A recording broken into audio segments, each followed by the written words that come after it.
Imagínense ustedes que de acuerdo con la Organización Mundial de la Salud, aproximadamente 3,000 personas se suicidan al día en el mundo. Es decir, una persona cada 40 segundos, siendo esta una de las primeras causas de muerte en adolescentes y personas en edad reproductiva. Es la segunda causa de muerte en la población de chavos entre 12 y 25 años. Y la razón es porque el 75% de los trastornos mentales surgen a esta edad. Alrededor de un 33% de los universitarios tienen algún trastorno de ansiedad o depresión. Es algo que debería de preocuparnos muchísimo. Mario. Definitivamente, Marta, y los datos son evidentemente críticos en el sentido estricto del crecimiento y del número de casos que ha ido aumentando desde el 2017 al 2022.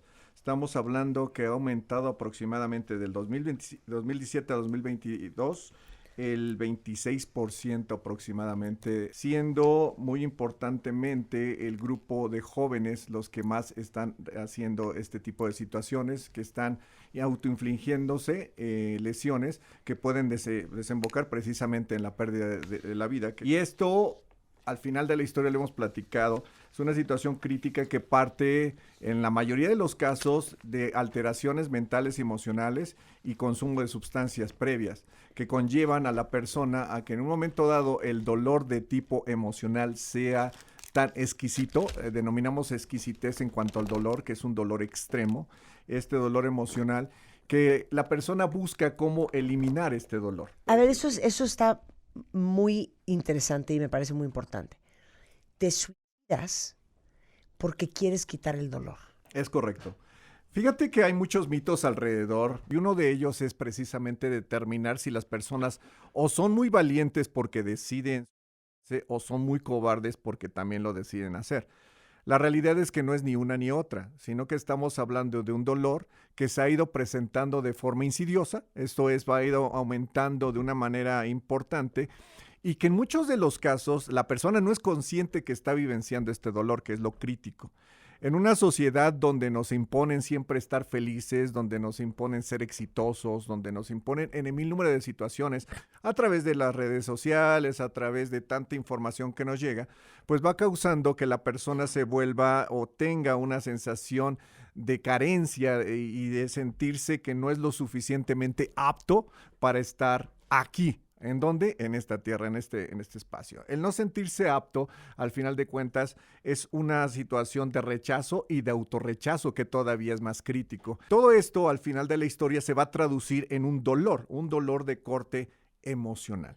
El dolor de corte emocional, a diferencia del dolor de tipo físico, que al final de cuentas tiene una localización específica, ¿no? Si tenemos un problema en el estómago, pues nos duele en la región del estómago. El dolor de tipo emocional no tiene una interpretación clara. Y ojo, aquí hay que separar no solamente la somatización, hay que entender al dolor emocional como esa sensación de hueco, de vacío, de una inexpresión a nivel emocional dentro de mi ser, que al final de cuentas genera un nivel de incomodidad enorme, que va ocasionando que la persona empiece a entrar en un círculo donde no puede salir, ¿no? Donde precisamente no ve ninguna salida porque está tan enfocado en sus carencias y en el dolor que está percibiendo, que es en esas situaciones donde ve tal vez una luz en el fondo del túnel y esa luz es cortar con el dolor. O sea, no estamos hablando de una luz de solución, sino una luz para cortar el dolor. ¿Cómo le hago para acabar con este dolor? Y la segunda gran pregunta es, ¿qué pasaría si yo ya no estuviera aquí? Cuando pensamos en qué pasaría si yo ya no estuviera aquí, aparentemente la persona piensa que todo estaría mejor. Porque también hay un sentimiento de culpa por sentirse no competitivo, por no sentirse bien. Y se siente culpable porque todas las demás personas están bien.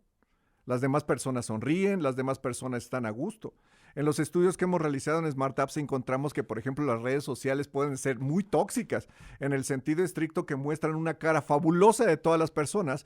Y entonces yo de repente estoy viendo mi feed, estoy viendo y digo, wow, es que todas las personas están bien, todas las personas están a gusto. La única persona que está fregada, perdón por la expresión, en este plano soy yo. No es posible que a mí me vaya tan mal, no es posible que yo no pueda tener acceso a tales y tales y tales situaciones.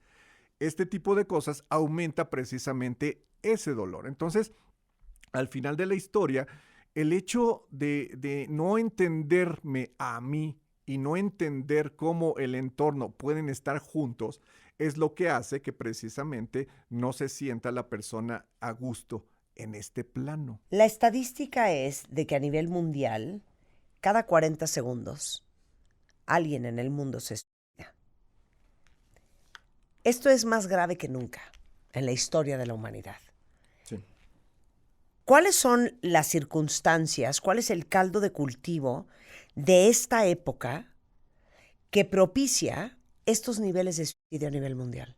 Las alteraciones mentales y emocionales, tomando en cuenta principalmente dos, la ansiedad y depresión, son parte o son cuna en principio de otras alteraciones que se pueden presentar y manifestar. Y que este tipo de alteraciones son sumamente desgastantes a nivel cognitivo, a nivel mental y a nivel emocional. Y mucho de lo que nos va sucediendo no le damos atención porque al final de cuentas, al momento de tener que seguir haciendo cosas, pues al final de cuentas voy quitando importancia a lo que me sucede. Cada vez nos vamos despersonalizando más y nos vamos deshumanizando, entendiendo el término deshumanización, no del sentido de lo que hago yo en contra de los otros seres humanos, sino en el sentido de yo cómo me estoy cuidando y cómo me estoy viendo, qué tanto soy importante para mí. Suena medio extraño lo que te digo, Sí. pero ¿qué tan importante soy para mí? Porque en razón a qué tan importante soy para mí es que tanto me voy a acercar satisfactores o cosas que me hagan sentir bien. Pero ¿por qué hoy más que nunca vemos suicidio? ¿Por qué hoy más que nunca los adolescentes, porque la población que más nos preocupa, 12, 25 años, porque uno pensaría, oye, en 1930, en 1920, en los 40, en los 50, en los 1800, estos números no eran así. ¿Qué hay hoy? Mucha información, mucha velocidad de información, muchos datos que falsean la realidad, mucha desesperanza, muchísima incertidumbre. Las nuevas generaciones tienen el hecho de que no van a tener casa, no van a tener carro, no van a poderse casar porque no van a tener un buen trabajo que les sustente o que les permita tener ese tipo de situaciones. Todavía la sociedad les dice que son una generación de cristal que no saben afrontar los problemas. Vamos denostando cada vez más a los jóvenes en cuanto a sus posibilidades, sus habilidades de estar aquí. Todo esto va causando un nivel de frustración enorme. Cuando el ser humano está frustrado, necesita solventar estos niveles de energía bajo, empieza a aumentar la ansiedad y obviamente en estos dos conceptos el desgaste emocional, cognitivo, físico de la persona disminuye hasta llegar al proceso depresivo. Con todo esto tenemos la cuna, la base para el sufrimiento, ¿no? Que suba el dolor y que por consecuencia se genere este tipo de situaciones como el suicidio. Háblame de las señales y las no señales. Las personas que generalmente se relacionan con suicidio son las personas depresivas, que son las personas que tienen disminución en la energía, dificultad para relacionarse con las demás personas, duermen demasiado o dejan de dormir, tienen dificultad para disfrutar las cosas que antes disfrutaban, presentan alteraciones gastrointestinales muy frecuentemente, tienden a generar dificultad para entender o aprender en un momento dado, que es la capacidad de concentración, entre otras tantas características. El principal dato es la anedonia, que es la dificultad para disfrutar de las cosas. El disfrutar es muy importante para que los seres humanos estemos en este plano. El dejar de disfrutar se vuelve algo muy nocivo porque va en contra de la naturaleza humana. Por eso la depresión es una de las alteraciones que causa más discapacidad, pero que menos se nota que causa discapacidad. Porque la persona al no disfrutar y al aislarse, deja de producir, deja de relacionarse, deja de estar. Entonces, estos datos, como que digamos entrecomillados, son muy fáciles de ver. Cuando una persona está perdiendo todas esas capacidades, aísla, no duerme bien, duerme demasiado, come mucho, deja de comer, pierde esta capacidad de disfrutar, etcétera. Dice, bueno, pues es que está mal. Y si aparte de eso te comienza a decir que no le gusta lo que está viviendo, que cómo serían las cosas si no estuviera aquí, que qué pasaría si muriera, porque así comienza esta rumiación, ¿no? ¿Qué pasaría si no estuviera? Y he pensado de repente en que sería una buena opción morir, o qué pasaría si mis padres me encontraran muerto o muerta, ¿no? Se empieza a determinar que esto empieza a ser más insidioso hasta decir, yo creo que no debería de yo estar aquí, no merezco estar aquí, esto debe determinar, y que ya son los puntos más críticos que muchas veces ya no los mencionan los pacientes hasta que llega un momento dado en que lo genera. Todos los que piensan suicidarse avisan frases como es que me quiero matar, es que ya no quiero estar aquí. No. La rumiación suicida a veces se hace hacia el exterior, se comparte, pero a veces solamente está en el diálogo interno. Pero es muy interesante lo que dices, que o se comparte o no se comparte. Es correcto. Y uno pensaría que si alguien está diciendo mucho que se quiere matar, no lo está diciendo en serio. Porque si lo quisiera hacer, lo haría o ya lo hubiera hecho. Y conocemos muchos casos que lo habían dicho varias veces y que sí lo acabaron haciendo. Hay que recordar que la persona que está sufriendo se siente no importante ni para ella ni para el exterior. Entonces, si yo aviso que algo está pasando y no me haces caso, pues entonces confirmo que no soy importante, ¿no? Entonces, esto va exacerbando el dolor. Viendo la otra parte, cuando no avisan, como que vemos una persona que está muy bien, que está feliz siempre, que sonríe, que sociabiliza, que intenta estar sumamente contenta y que dice, wow, qué vida tan maravillosa tiene esta persona, ¿no? Generalmente no vemos que se quiebre por algunas situaciones y parecería ser que es una persona sumamente positiva, pero realmente está haciendo una actuación del dolor que tiene. Porque al final de cuentas, el mostrar nuestro dolor emocional es mostrarnos lábiles. Y la labilidad en una sociedad tan demandante, tan crítica, es algo que no se puede permitir. De ahí que precisamente los suicidios sean mayormente en los hombres. Aunque las mujeres lo intentan también, pero no lo completan. Tenemos dos grupos muy, muy interesantes, que son las personas positivas. Estas personas positivas les pusimos dos nombres, las soñadoras y las pragmáticas. Las pragmáticas dicen que todo va a estar bien, pero están haciendo cosas para que estén bien. Y las soñadoras dicen, todo está bien, pero te demuestran datos que están ansiosos y que tienen datos depresivos. En otras palabras, son personas que aunque no lo creen que las cosas están bien, se tratan de convencer, ¿no?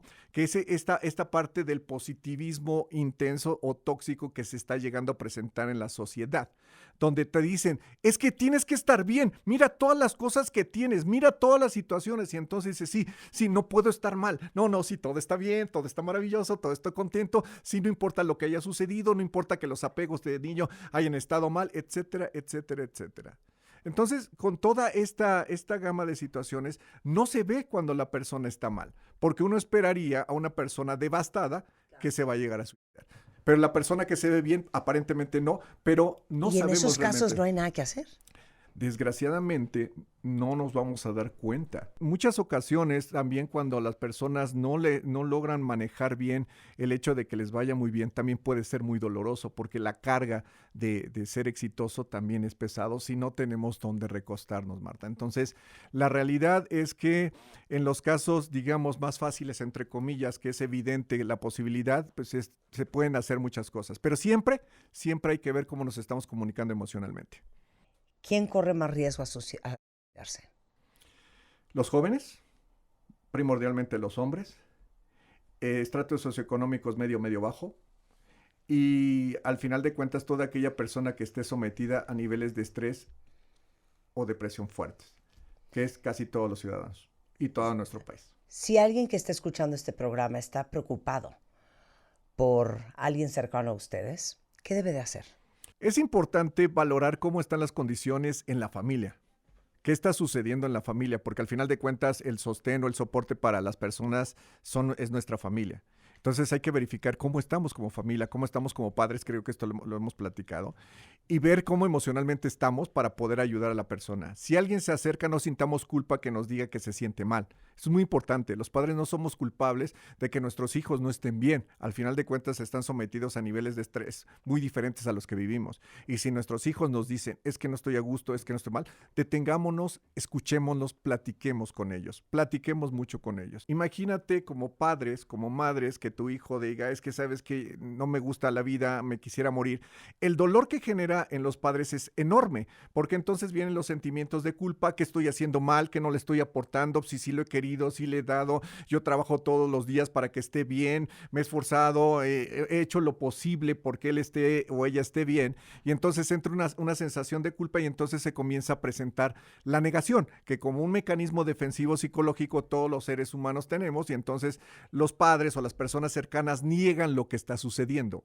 O sea, no pasa nada, no es algo de chicos, es algo de chicas, no está pasando. Y no es una negación por maldad o por agresividad, es una negación por dolor, porque los padres o las personas cercanas no pueden aceptar que una persona cercana a ellos tenga un dolor tan crítico como para que piense en su momento en morir. ¿Dónde te acercas? Hay un número telefónico del gobierno que podemos tener en cuenta, el 01800, el 01800 es 800-911-2000, es el centro línea de la vida, donde las personas se pueden dirigir. Es un centro que funciona las 24 horas del día, los 365 días del año. Esto ya se hizo hicieron una fusión ahí para atender salud mental y adicciones, y es un lugar donde pueden hablar por teléfono de manera urgente, y obviamente si hay casos ya que se atentó o alguna situación, acudir en la Ciudad de México al Hospital Psiquiátrico el Fray Bernardino Álvarez, que tiene servicio de urgencias también las 24 horas del día, los 365 días del año. Pero yo igual les voy a pasar al doctor Mario Citalán. Lleva dedicado más de 20 años a la salud mental, a trastornos mentales y emocionales. Es Mario Citalán en Twitter, Mario-Citalán en Instagram, y en TikTok es DR de Doctor Mente.